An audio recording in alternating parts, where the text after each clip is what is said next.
اور ہر ایک کے لیے ایک سمت مقرر ہے جدھر وہ منہ کیا کرتے ہیں، تو تم نیکیوں میں سبقت حاصل کرو۔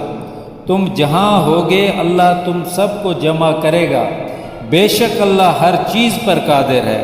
اور تم جہاں سے نکلو اپنا منہ مسجد محترم کی طرف کر لیا کرو، بے شبہ وہ تمہارے پروردگار کی طرف سے حق ہے، اور تم لوگ جو کچھ کرتے ہو اللہ اس سے بے خبر نہیں۔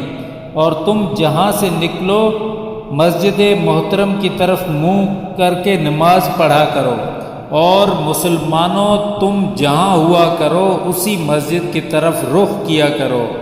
یہ تاکید اس لیے کی گئی ہے کہ لوگ تم کو کسی طرح کا الزام نہ دے سکیں، مگر ان میں سے جو ظالم ہیں وہ الزام دیں تو دیں، سو ان سے مت ڈرنا اور مجھی سے ڈرتے رہنا۔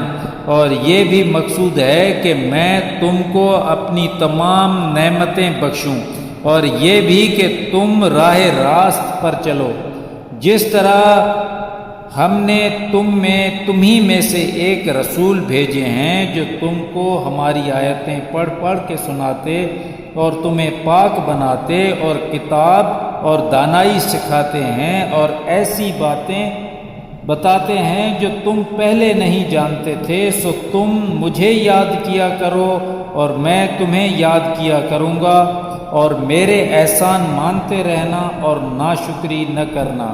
صدق اللہ العظیم۔